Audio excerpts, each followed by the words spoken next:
ಜಿಲ್ಲೆಯ ಹಿರೇನಾಗವಲ್ಲಿಯಲ್ಲಿ 4 ವರ್ಷಗಳ ಹಿಂದೆ ನಡೆದ ಜಲಿಟನ್ ಸ್ಫೋಟಕದಲ್ಲಿ 6 ಮಂದಿ ಜೀವ ಕಳೆದುಕೊಂಡು ಅನೇಕ ಮನೆಗಳು ಹಾನಿಗೆ ಒಳಗಾಗಿ ಅನೇಕ ಕುಟುಂಬಗಳು ಬೀದಿಗಿಳಿದಿದ್ದ ಘಟನೆ ಇನ್ನು ಜನಮನದಲ್ಲಿ ಗಾಯವಾಗಿ ಉಳಿದಿದೆ. ಈ ಘಟನೆ ನಂತರ ಸ್ಫೋಟಕ ವಸ್ತುಗಳ ನಿಯಂತ್ರಣ ಕುರಿತು ಹಲವು ಭರವಸೆಗಳನ್ನು ಅಧಿಕಾರಿಗಳು ನೀಡಿದರೂ ಸಹ ಇಂದಿಗೂ ಅದರ ಪರಿಣಾಮಕಾರಿ ಜಾರಿಗೆಯ ಬಗ್ಗೆ ಪ್ರಶ್ನೆ ಉಳಿದಿದೆ. ಇದೇ ನಡುವೆ ಇದೀಗ ಗುಡಿಬಂಡೆ ಪಟ್ಟಣದಲ್ಲಿ ಮತ್ತೆ ಖಾಸಗಿ ವ್ಯಕ್ತಿಯೊಬ್ಬರು ಅಕ್ರಮವಾಗಿ ಸ್ಫೋಟ ನಡೆಸುತ್ತಿರುವುದು ಸಾರ್ವಜನಿಕರಲ್ಲಿ ಭೀತಿ ಮೂಡಿಸಿದೆ. ಪಟ್ಟಣದ 3ನೇ ವಾರ್ಡ್ನಲ್ಲಿ ಬೆಟ್ಟದ ಪಾದ ಪ್ರದೇಶದಲ್ಲಿ ಕಳೆದ 3 ದಿನಗಳಿಂದ ಪ್ರತಿದಿನ ಮಧ್ಯಾಹ್ನ ಖಾಸಗಿ ವ್ಯಕ್ತಿಯೊಬ್ಬರು ಸ್ಫೋಟಕ ಮದ್ದನ್ನ ಬಳಸಿ ಕಲ್ಲು ಸಿಡಿಸುತ್ತಿರುವುದು ಸ್ಥಳೀಯರು ದೃಢಪಡಿಸಿದ್ದಾರೆ. ಈ ಸ್ಫೋಟಗಳು ಬಿರುಸು ಧ್ವನಿಯೊಂದಿಗೆ ನಡೆಯುತ್ತಿರುವುದರಿಂದ ಪಟ್ಟಣದ ಸುತ್ತಮುತ್ತ ವಾಸಿಸುವ ಜನರು ನಡುಗಿ ಹೋಗುತ್ತಿದ್ದಾರೆ. ಅತ್ಯಂತ ವಿಷಾದನೀಯ ಸಂಗತಿ ಎಂದರೆ ಈ ಸ್ಫೋಟಗಳು ನಡೆಯುತ್ತಿರುವ ಸ್ಥಳದ ಪಕ್ಕದಲ್ಲೇ ಒಂದು ಸರ್ಕಾರಿ ಶಾಲೆ ಇದೆ. ಅಲ್ಲದೆ ಶತಮಾನಗಳಿಂದ ಬಳಕೆಯಲ್ಲಿ ಇರುವ ಪುರಾತನ ಶುದ್ಧ ಕುಡಿಯುವ ನೀರಿನ ಬಾವಿಯೂ ಅಲ್ಲಿ ಇದೆ. ಪ್ರತಿದಿನ ಪಟ್ಟಣದಾದ್ಯಂತ ಜನರು, ವಿಶೇಷವಾಗಿ ಚಿಕ್ಕ ಮಕ್ಕಳು, ಮಹಿಳೆಯರು, ವೃದ್ಧರು ಬಾವಿಗೆ ಬಂದು ನೀರು ತುಂಬಿಕೊಂಡು ಹೋಗುತ್ತಿದ್ದಾರೆ. ಇಂತಹ ಸಂದರ್ಭದಲ್ಲಿ ಭಾರೀ ಶಬ್ದದ ಸ್ಫೋಟಗಳು ನಡೆಯುತ್ತಿರುವುದರಿಂದ ಜನರ ಜೀವನ, ಆರೋಗ್ಯ, ಆಸ್ತಿ, ಶಿಕ್ಷಣ ಎಲ್ಲದರ ಮೇಲೂ ಅಪಾಯದ ನೆರಳು ಆವರಿಸಿದೆ. ಈ ಕುರಿತು ಕರ್ನಾಟಕ ದಲಿತ ಸಂಘರ್ಷ ಸಮಿತಿಯ ಲಕ್ಷ್ಮೀನಾರಾಯಣ್ ಮಾತನಾಡಿ, ಹಳೆಯ ಮನೆಗಳು, ಬಂಡೆಯ ಮೇಲೆ ನಿರ್ಮಿಸಲಾದ ಮನೆಗಳು ಈ ಸ್ಫೋಟಗಳಿಂದ ಕುಸಿಯುವ ಪರಿಸ್ಥಿತಿ ಎದುರಾಗಬಹುದು. ಪಟ್ಟಣದ ಜನರ ಸುರಕ್ಷತೆಗಿಂತಲೂ ಅಧಿಕಾರಿಗಳು ಖಾಸಗಿ ವ್ಯಕ್ತಿಯ ಪರವಾಗಿ ಮೌನ ಸಾಧಿಸುವಂತಾಗಿದೆ. ತಕ್ಷಣವೇ ಆ ವ್ಯಕ್ತಿಯ ಮೇಲೆ ಕಾನೂನಾತ್ಮಕ ಕ್ರಮ ಜರುಗಿಸಬೇಕು ಎಂದು ಆಗ್ರಹಿಸಿದ್ದಾರೆ. ವರದಿ ಸತೀಶ್ ಬಾಬು, ನಂದಿ ಟಿವಿ, ಗುಡಿಬಂಡೆ. ಈ ಕಚೇರಿ ಅಧೀಕ್ಷಕರು ಈ ದಿನ ಸಂಜೆ 4:30ಕ್ಕೆ ಶ್ರೀ ಸತೀಶ್ ವರದಿಗಾರರು GLPS ಬೆಟ್ಟದ ಕೆಳಗಿನಪೇಟೆ ಶಾಲೆಯ ಹತ್ತಿರ ಖಾಸಗಿ ವ್ಯಕ್ತಿಗಳು ಕಲ್ಲು ಬಂಡೆ ಬ್ಲಾಸ್ಟ್ ಮಾಡುತ್ತಿದ್ದಾರೆ ಎಂದು ಮೌಖಿಕವಾಗಿ ದೂರು ನೀಡಿರುತ್ತಾರೆ. ಈ ಬಗ್ಗೆ ಕ್ಷೇತ್ರ ರಕ್ಷಣಾಧಿಕಾರಿಗಳಿಗೆ ಮಾಹಿತಿ ನೀಡಿರುತ್ತೇನೆ ಹಾಗೂ ಕೂಡಲೇ ಸ್ಥಳ ಪರಿಶೀಲನೆ ಮಾಡಿ ವರದಿ ಸಲ್ಲಿಸುವಂತೆ ಸದರಿ ಶಾಲೆಯ ಮುಖ್ಯ ಶಿಕ್ಷಕರಿಗೆ ಹಾಗೂ ಕ್ಲಸ್ಟರ್ CRP ಅವರಿಗೆ ದೂರವಾಣಿ ಮುಖಾಂತರ ತಿಳಿಸಿರುತ್ತೇನೆ. ವರದಿ ಬಂದ ಕೂಡಲೇ ಅಗತ್ಯ ಕ್ರಮಕ್ಕಾಗಿ ಮೇಲಾಧಿಕಾರಿಗಳ ಗಮನಕ್ಕೆ ತರುತ್ತೇನೆ.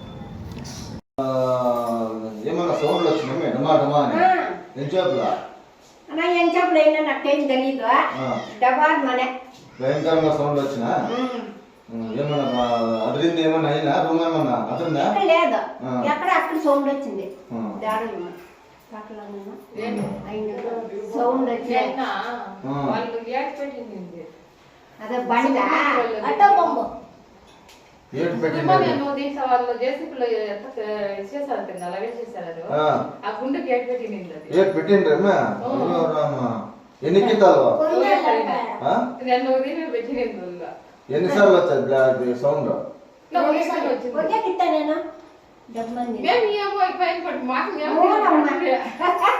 మేము యాడన్ కరెంట్ ఇదానేమా నేను డబ్బా మా పిల్లలు చేత బరే ఉంది యాత ఏమైనా మాంటింగ్ చేసుకొని తిరిగా అదొకే పట్టే వాళ్ళు నేను ఒక పిల్లలు దిల్పడాడనా అదే దేవుడు దిగుపడే కానీ ధైర్యంగానే ఉండ్రే ఏదో డబ్బార్ మనే అట్లానే. ನಮಸ್ಕಾರ. ನನ್ನ ಹೆಸರು ಲಕ್ಷ್ಮೀನಾರಾಯಣ್ ಅಂತ, ಕರ್ನಾಟಕ ದಲಿತ ಸಂಘರ್ಷ ಸಮಿತಿ ನಗರ ಶಾಖೆಯ ಸಂಘಟನಾ ಸಂಚಾಲಕನಾಗಿದ್ದೀನಿ. ಸೊ ಇವತ್ತು ನಾವು ಇಲ್ಲಿ ವಿಚಾರ ಏನು ತಿಳಿಸ್ತಾ ಇದ್ದೀವಿ ಅಂತಂದರೆ, ಗುಡಿಬಂಡೆ ಪಟ್ಟಣ ವ್ಯಾಪ್ತಿಯಲ್ಲಿ ಏನೋ ಇಲ್ಲಿ ಸಾಕ್ರೆವಂತಿದೆ. ಇದು ಏನು ಬೆಟ್ಟದ ಬುಡದಲ್ಲಿ, ಬೆಟ್ಟದ ಕೆಳಗಿನ ಪೇಟೆ 3ನೇ ವಾರ್ಡು ಸಾಕ್ರೆವಂತಿದೆ. ಸೊ ಅಲ್ಲಿ ಏನೋ ಕುಡಿಯೋ ಬಾವಿ ಒಂದಿದೆ. ಸೊ ಅಲ್ಲಿ ಕುಡಿಯೋ ಬಾವಿ ಹತ್ರ ಸುಮಾರು ಏನು ಬೆಳಗ್ಗೆ, ಸಾಯಂಕಾಲ, ಮಧ್ಯಾಹ್ನ, ಎನಿ ಟೈಮು, ಏನು ನೈಟ್ ಟೈಮ್ ಬಿಟ್ಟರೆ ಡೇ ಟೈಮಲ್ಲಂತೂ ಪ್ರತಿ ಕ್ಷಣ ಅಲ್ಲಿ ಜನ ಇದ್ದೇ ಇರ್ತಾರೆ. ಸೊ ಅಂಥ ಕಡೆ ಏನು ಜನಜಂಗುಳಿ ಇರ್ತಕ್ಕಂಥ ಕಡೆ ಯಾರೋ ಮೊನ್ನೆ 3 ದಿವಸದಿಂದ ಒಬ್ಬ ಖಾಸಗಿ ವ್ಯಕ್ತಿ ಏನೋ ಬೆಟ್ಟಕ್ಕೆ ಸಂಬಂಧಪಟ್ಟಂಥ ಸರ್ವೆ ನಂಬರಲ್ಲಿ ಬ್ಲಾಸ್ಟಿಂಗ್ ಮಾಡಿಸಿದ್ದಾರೆ. ಸೊ ಈ ಒಂದು ಬ್ಲಾಸ್ಟಿಂಗ್ ಮಾಡಿಸ್ಲಿಕ್ಕೆ ಯಾರು ಪರ್ಮಿಷನ್ ಕೊಟ್ಟರು, ಮತ್ತು ಅಲ್ಲಿ ಈ ಸ್ಫೋಟಕ ವಸ್ತುಗಳನ್ನ ಯಾರು ಊರು ಕೊಟ್ಟರು, ಎಲ್ಲಿಂದ ತಗೊಂಬಂದರು, ಇದು ಎಲ್ಲಿ ಸ್ಟೋರೇಜ್ ಆಗ್ತಾಯಿದೆ, ಈ ಬಗ್ಗೆ ಏನು ಸಂಬಂಧಪಟ್ಟ ಅಧಿಕಾರಿಗಳಿಗಾಗಲಿ, ತಹಶೀಲ್ದಾರ್ ಸಾಹೇಬ್ರಿಗಾಗಲಿ, ಇಲ್ಲ ಪೊಲೀಸ್ ಇಲಾಖೆಗಾಗಲಿ ಏನು ಗೊತ್ತಿಲ್ವಾ. ಸೊ ನಿನ್ನೆ ಮಧ್ಯಾಹ್ನ 3 ಗಂಟೆಯಲ್ಲಿ ಏನು ಸಾಹೇಬರು, ಮೊನ್ನೆ ಗಣೇಶ್ ಸಾಹೇಬರು, ಸಬ್ ಇನ್ಸ್ಪೆಕ್ಟರ್ ಅವ್ರು ಬಂದು ಇಲ್ಲಿ ಸ್ಪಾಟ್ ಇನ್ಸ್ಪೆಕ್ಷನ್ ಮಾಡ್ಕೊಂಡು ಹೋಗಿದ್ದಾರೆ. ಇವ್ರು ಬಿಟ್ಟರೆ ಬೇರೆ ನ್ಯಾಯಾಧಿಕಾರಿಗೂ ಕೂಡ ಇದ್ರ ಬಗ್ಗೆ ಏನು ಯಾವುದೇ ರೀತಿ ಕಾಳಜಿ ಇಲ್ವಾ. ಅಕಸ್ಮಾತ್ ಏನಾದರೂ ಇಲ್ಲಿ ಏನು ಜನಜಂಗುಳಿ ಇರ್ತಕ್ಕಂಥ ಪ್ರದೇಶ, ಇಲ್ಲೇನಾದರೂ ಯಾರಿಗಾನ ಹೆಚ್ಚು ಕಡಿಮೆ ಆದರೆ ಯಾರು ಹೊಣೆ? ಸೊ ಯಾರು ಹೊಣೆ? ಇಲ್ಲಿ ಪಕ್ಕದಲ್ಲೇ ಏನೋ ಸರ್ಕಾರಿ ಹಿರಿಯ ಪ್ರಾಥಮಿಕ ಶಾಲೆ ಅಂತ ಹೇಳ್ಬಿಟ್ಟು ಒಂದು ಶಾಲೆ ಇದೆ. ಇವಾಗೇನೋ ಶಾಲೆ ರಜೆ ಇದೆ, ಓಕೆ. ಇನ್ ಕೇಸ್ ಏನಾದರೂ ಶಾಲೆ ರಜೆ ಇಲ್ದಿರ ಮಕ್ಕಳೇನಾದ್ರು ಇಲ್ಲಿ ಇದ್ದಿದ್ದೀರೆ, ಏನಾದರೂ ಹೆಚ್ಚು ಕಡಿಮೆ ಆಗಿ ಅನಾಹುತ ಆಗಿದ್ದೀರೆ, ಅದಕ್ಕೆ ಯಾರು ಜವಾಬ್ದಾರರು? ಸೊ ಸಂಬಂಧಪಟ್ಟ ಅಧಿಕಾರಿಗಳು ಯಾರು ಇದ್ರ ಬಗ್ಗೆ ಗಮನನೇ ಹರಿಸ್ತಾ ಇಲ್ವಾ. ಆಲ್ರೆಡಿ ಏನೋ ನಮ್ಮ ಸ್ನೇಹಿತರು ಕೂಡ ತಹಶೀಲ್ದಾರ್ ಸಾಹೇಬ್ರು ನೆನ್ನೆ ಫೋನ್ ಮಾಡಿ ಹೇಳಿದ್ದಾರೆ, ಸರ್ ಈ ಥರ ಬ್ಲಾಸ್ಟಿಂಗ್ ಆಗ್ತಾಯಿದೆ ಸರ್ ಅಂತ. ಸಾಹೇಬರು ಆಯ್ತಪ್ಪ ನನಗೇನು ಗೊತ್ತೇ ಇಲ್ಲ, ಆಯಿತು ನೋಡ್ತೀನಿ ಅಂತ ಹೇಳ್ಬಿಟ್ಟು ಸುಮ್ಮನೆ ಆಗ್ಬಿಟ್ಟವ್ರೆ. ಸೊ ಏನಿದು ಇದ್ರ ಉದ್ದೇಶ ಆದರೂ ಏನಿರ್ಬೋದು ಅಂತ. ಈಗ ಪಟ್ಟಣ ವ್ಯಾಪ್ತಿಯಲ್ಲಿ ಎಲ್ಲೇ ಯಾವುದೇ ಕಡೆ ಆಗಲಿ, ಈಗ ಇತ್ತೀಚೆಗೆ ಸುಪ್ರೀಂ ಕೋರ್ಟ್ ಒಂದು ಆದೇಶ ಮಾಡಿದೆ ಏನಂತಂತಂದರೆ, ಏನು ದೀಪಾವಳಿ ಹಬ್ಬಕ್ಕೆ ಕೂಡ ಪಟಾಕಿ ಸಿಡಿಸಬಾರ್ದು ಅಂತ. ಅಂಥದ್ರಲ್ಲಿ ಪಟ್ಟಣ ವ್ಯಾಪ್ತಿಗೆ ಸೇರ್ತಕ್ಕಂಥ ಜಾಗಗಳಲ್ಲಿ, ಸರ್ಕಾರಿ ಜಾಗಗಳಲ್ಲಿ ಬ್ಲಾಸ್ಟಿಂಗ್ ಮಾಡಲಿಕ್ಕೆ ಇವ್ರಿಗೆ ಯಾರು ಅಧಿಕಾರ ಕೊಟ್ಟರು? ಏನು ಅಧಿಕಾರಿಗಳೇನಾದರೂ ಇವೆಲ್ಲೇನಾದ್ರು ಕುಮ್ಮಕ್ಕಾಗಿದ್ದಾರಾ? ಏನು ಇದರ ಉದ್ದೇಶ? ಈಗ ನಾವು ಗುಡಿಬಂಡೆ ಪಟ್ಟಣ ಸಂಬಂಧಪಟ್ಟಂತೆ ಎಲ್ಲ ಸರ್ಕಾರಿ ಜಾಗಗಳಲ್ಲೂ ಕೂಡ ಏನು ಅಕ್ರಮವಾಗಿ ಖಾತೆಗಳು ಮಾಡ್ತಾ ಇದ್ದಾರೆ, ಅಕ್ರಮವಾಗಿ ಏನು ಸಿಕ್ಕಾಪಟ್ಟೆ ಮಾರಾಟ ಮಾಡ್ತಾ ಇದ್ದಾರೆ ಅಂತ ಹೇಳ್ಬಿಟ್ಟು ನಾವು ಬೇಜಾನ್ ದಿನಗಳಿಂದ ಸುಮಾರು 1 ವರ್ಷದಿಂದ ನಾವು ಕಂಪ್ಲೇಂಟ್ ಮಾಡ್ತಾನೇ ಇದ್ದೀವಿ. ಇದ್ರ ಬಗ್ಗೆ ಯಾರೂ ಕೂಡ ಗಮನ ಹರಿಸಲಿಲ್ಲ. ಅದೊಂದು ಕಡೆ ಇರಲಿ, ಈಗ ಬ್ಲಾಸ್ಟಿಂಗ್ ಮಾಡೋಕ್ಕೆ ಯಾರು ಪರ್ಮಿಷನ್ ಕೊಟ್ಟರು ಅಂತ. ಇನ್ ಕೇಸ್ ಏನಾರು ಹೆಚ್ಚು ಕಡಿಮೆ ಆದರೆ ಆಯಿತು ಅಂತಂದ್ರೆ ಯಾರು ಅದಕ್ಕೆ ಹೊಣೆ? ಈಗ ಬ್ಲಾಸ್ಟಿಂಗ್ ಮಾಡಲಿಕ್ಕೆ ಅವರಿಗೆ ಏನು ಬ್ಲಾಸ್ಟ್ ಮಾಡ್ತಕ್ಕಂಥ ಏನು ಸ್ಫೋಟಕ ವಸ್ತುಗಳು ಯಾರು ತಂದು ಕೊಟ್ಟರು ಅವರಿಗೆ? ಅವು ಎಲ್ಲಿಂದ ಬರ್ತಾ ಇದ್ದಾವೆ, ಎಲ್ಲಿ ಶೇಖರಣೆ ಆಗ್ತಾ ಇದೆ?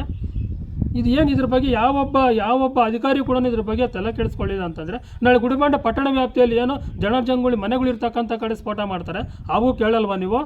ಅವು ಕೂಡ ನಿಮ್ಮ ಗಮನಕ್ಕೆ ಬರಲ್ವಾ? ಈಗೇನು ನಾನು ನಿನ್ನೆ ತಾಲೂಕು ಆಫೀಸ್ ಹತ್ರ ಸುಮಾರು 1:30 ಕೂತಿದ್ದೀನಿ. ಒಳ್ಳೆ ಏನು ದೊಡ್ಡದಾಗಿ ಬ್ಲಾಸ್ಟ್ ಆದಂಗೆ ಒಳ್ಳೆ ದೊಡ್ಡದಾಗಿ ಸೌಂಡ್ ಬಂತು. ನಾನೆಲ್ಲ ಯಾವುದನ್ನ ಟೈರೋ ಏನಾರ ಸ್ಫೋಟ ಆಯ್ತಾನ ಅಂದ್ಕೊಂಡೆ. ಮತ್ತೆ ನೋಡಿದ್ರೆ ಇಲ್ಲಿ ಬ್ಲಾಸ್ಟಿಂಗ್ ಮಾಡಿದ್ದಾರೆ. ಏನೋ ದಿಶಾಂಕಲ್ಲಿ ಚೆಕ್ ಮಾಡಿದ್ವಿ. ಅಲ್ಲಿ ಏನಂತಂದರೆ, ಇದು ಬೆಟ್ಟ survey number 138 survey number blasting ಆಗಿರೋದು. ಅದ್ರ ಪಕ್ಕದಲ್ಲಿರ್ತಕ್ಕಂಥವ್ರು ಖಾಸಗಿ ವ್ಯಕ್ತಿಗಳ ಜಮೀನು ಇರ್ತಕ್ಕಂಥದ್ದು. ಅವ್ರ ಜಮೀನು ಬಿಟ್ಟು ಬೆಟ್ಟಕ್ಕೆ ಸರ್ವೆ ನಂಬರ್ ಬರ್ತಕ್ಕಂಥ ಅದರಲ್ಲೇ ಏನು ಬ್ಲಾಸ್ಟಿಂಗ್ ಮಾಡಿದ್ದಾರೆ. ಏನು ಊರ ಪಕ್ಕದಲ್ಲೇ ಬ್ಲಾಸ್ಟಿಂಗ್ ಮಾಡಿರೋದ್ರಿಂದ ಈಗ ಸುಮಾರು ಹಳೆ ಕಾಲದಲ್ಲಿ ಮನೆಗಳು ಕಟ್ಕೊಂಡಿರೋಂಥ ಮನೆಗಳು ಕೂಡ ಇದ್ದಾವೆ. ಇನ್ ಕೇಸ್ ಈ ಬ್ಲಾಸ್ಟಿಂಗ್ ಏನಾದರೂ ಶೇಕ್ ಆಗಿ ಆ ಮನೆಗಳು ಬಿದ್ದೋಗಿ ಪಾಪ ಪ್ರಾಣ ಹಾನಿ ಆದರೆ ಅವ್ರಿಗೆ ಯಾರು ಜವಾಬ್ದಾರು? ಈಗ ಅವ್ರ ಪರಿಸ್ಥಿತಿ ಏನಾಗ್ಬೋದು ಅಂತ ಯೋಚನೆ ಮಾಡಬೇಕಷ್ಟೇ ನಾವೆಲ್ಲ.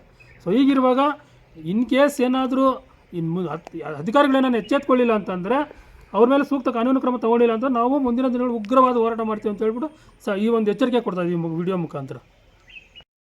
ನಮಸ್ಕಾರ, ನನ್ನ ಹೆಸರು ಮಂಜುನಾಥ್ ಅಂತೇಳಿ, ಗುಡಿಬಂಡೆ ಟೌನು KDSS ನಗರ ಶಾಖಾ ಅಧ್ಯಕ್ಷನಾಗಿರ್ತೀನಿ. ಇವತ್ತು ನಾವು ಇಲ್ಲಿ ಹೇಳೋದೇನು ಅಂದರೆ, ಮೀಡಿಯಾ ಮುಖಾಂತರ ಇಲ್ಲಿ ಬೆಟ್ಟದ ಕೆಳಪೇಟೆ 3ನೇ ವಾರ್ಡಲ್ಲಿ ನಮ್ಮ ಸರ್ಕಾರಿ ಸ್ಕೂಲ್ ಇರುತ್ತೆ. ನಿನ್ನೆ ಇಲ್ಲಿ ಒಬ್ಬ ಖಾಸಗಿ ವ್ಯಕ್ತಿಗಳ ಒಂದು ಜಮೀನಲ್ಲಿ ಬ್ಲಾಸ್ಟ್ ಆಗಿರುತ್ತದೆ. ಸ್ಫೋಟಕ ವಸ್ತು ಇಟ್ಬಿಟ್ಟು ಕಲ್ಲುಗಳನ್ನು ಹೊಡೆದಿರ್ತಾರೆ. ಇದು ಇಡೀ ಊರಿಗೆ ಗೊತ್ತಿರ್ತದೆ. ಮತ್ತು ನಾವು ತಹಸೀಲ್ದಾರ್ ಸಾಹೇಬರಿಗೆ ಫೋನ್ ಮಾಡಿದ್ವಿ. ಫೋನ್ ಮಾಡಿದ್ರೆ, ಅಯ್ಯೋ ಗೊತ್ತೇ ಇಲ್ಲಪ್ಪ ಅಂತ ಹೇಳ್ಬಿಟ್ಟು ಹೇಳಿದ್ರು ನಮಗೆ. ಸ್ವಾಮಿ, ದಯವಿಟ್ಟು ನೀವು ಇದ್ರ ಬಗ್ಗೆ ಸ್ವಲ್ಪ ಸೀರಿಯಸ್ ಆಗಿ ತೊಗೋಬೇಕು.